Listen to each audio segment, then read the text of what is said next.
Hello, I'm Jamie from Trees Not Tees. You join me here today on the first episode of A Run With, where we're getting to meet some amazing and inspirational people from the world of running, from events, and people who run and people who join events. We're starting as we mean to go on today with the inspirational Ronnie Staton. Ronnie, for those who don't know, is a ultra runner, he's a running coach, and he's the race director of the Hobo Pace race series, which includes the Duke Cruise 30-40, Duke Cruise 10, Waterway 30 and the Robin Hood 100.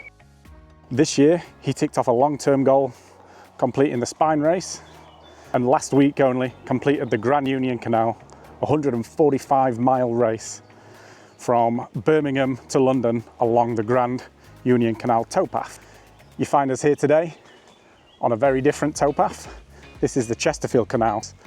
This body of water here runs right by my house and by what is Trees Not Tees HQ. It's also a part of the route for the Robin Hood 100, the sort of flagship event of Hobo Pace.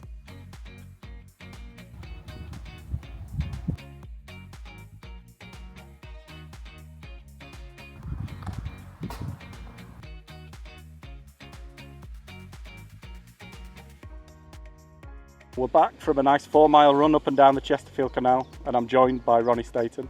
Welcome, Ronnie. Great to be here. Yeah, no, we're actually sat at the 97-mile point on the Robin Hood 100. Well, I'm feeling very much a sorry state after only 4 miles. I can only imagine what the runners from that event are looking like. The first question has to be, is this the most important body of water in trail running? No, it has to be, doesn't it? It has to be. Not that we're biased or anything, but yeah. What was your introduction to running? Was it something you had all part of your life, or is it something that you found later on and made your thing? I ran as a kid, but then kind of fell out of it as you do growing up. I was an amateur boxer in kind of my early 20s, and then I knew that I needed something else that I could grow with. I found this thing called ultra running, quite by accident really, just from going out down the River Trent actually, and just running down the Trent banks, and then been doing it 15 years now, and just feel like I'm just getting started as well. Just getting started. Having finished this year the Spine, just having done the Grand Union. What is it then about running in particular? What's the love, if you could put it down to one singular thing? An anchor is how I see running. It's something to keep me grounded, and something that I can do on the daily, and just I glean so much joy from it, and be with nature. It's just something that keeps me on the level and hopefully fit and healthy. I listed in my introduction some of your recent endeavours. You know, the Spine, the Union Canal that you've completed last weekend before? Two weekends nearly ago. Nearly 2 weeks now, yeah. Okay. What's the next challenge for you? What's the next one on the list? Mid-July, got a Bob Graham round attempt, and perhaps the Centurion Autumn 100, and then the Viking Way again, 147 miles. Shout out to Centurion and James. Yeah, hello. Yeah.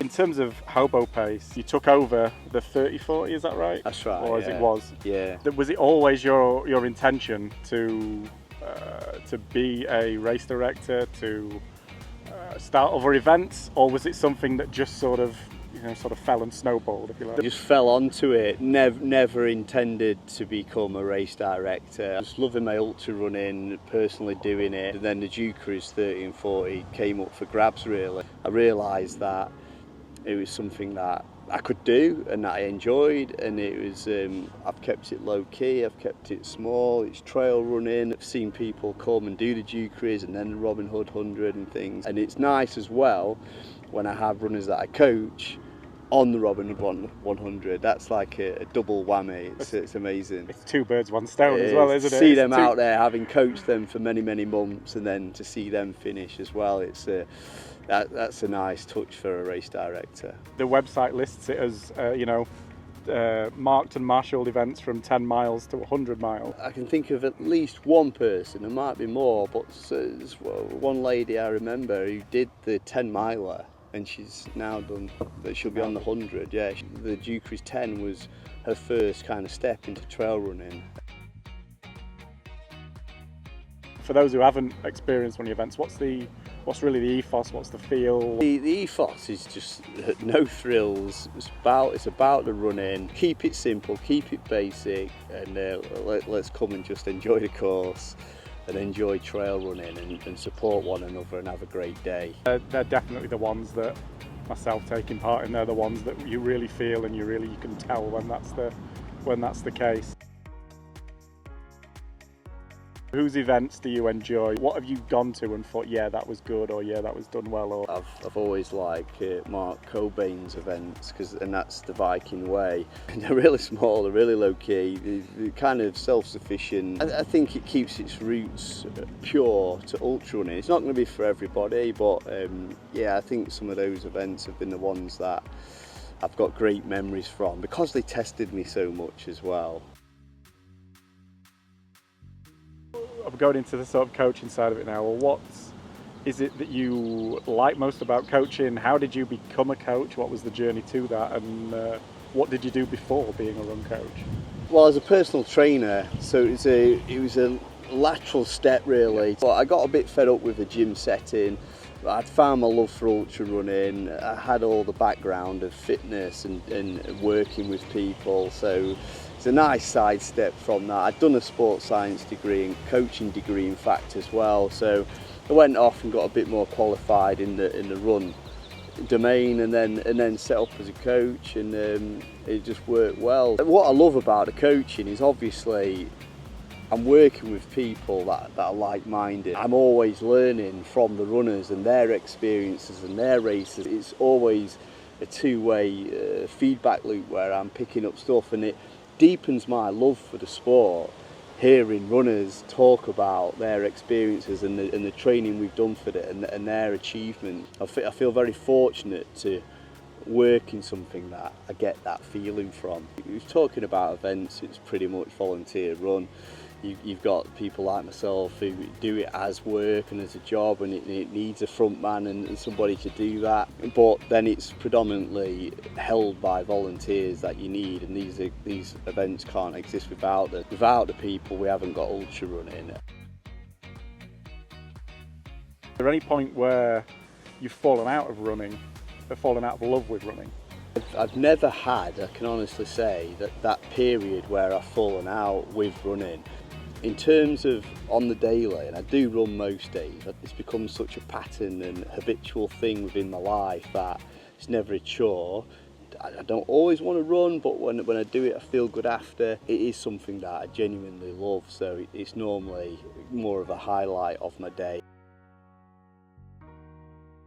There's a great podcast series that your brother, Luke, runs, yeah, where you've talked at length about your stroke and everything, so I won't go into that here.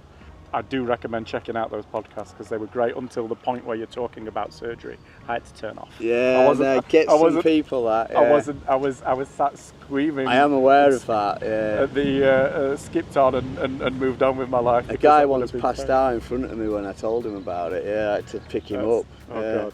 From that experience that you've been through yourself, has it changed how you are as a coach? Has it added anything to the repertoire? Or I'd like to think so. I'd like to think that I'm more able to understand when a runner is going through, or people just in general, going through something that is really difficult, arduous to handle, and perhaps not an end in sight either. So I'm talking like the more serious injury and the more serious health problems.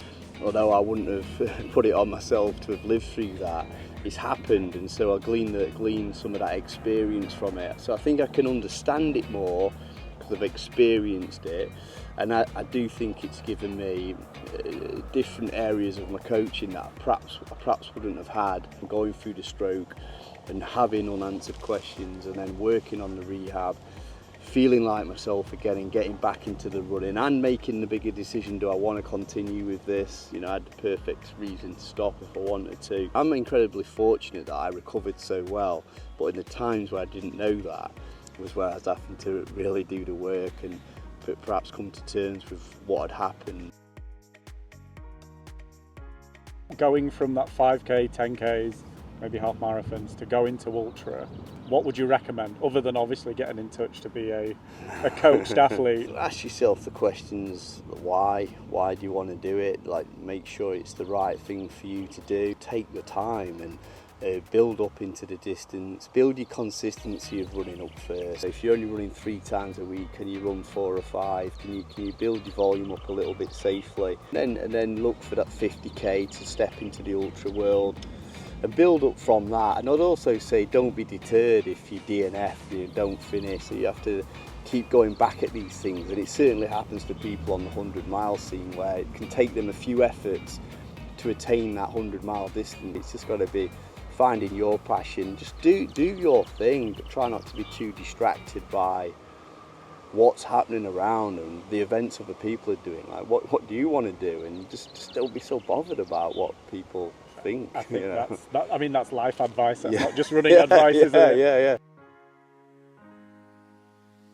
Who else in running do you find, who do you find inspirational? The runners I coach, I find huge inspiration through the people that I see on the events, and the people battling the cut-offs. I find hugely inspiring. I perhaps would actually mention James Elson. He coached me way back in the day when I reached out for an ultra coach, and I did something very special on the Coast to Coast run, which was in 2013, which James helped me prepare me for, and it's still one of my most special runs all those years ago. He was a part of that journey, and his running achievements, and then setting up Centurion. I think he's a great role model for the sport. Well, looks like we're going to have to get James on for an episode of Run With, but yeah. we'll let Ronnie get back to his life, and we will see you next time on a Run With.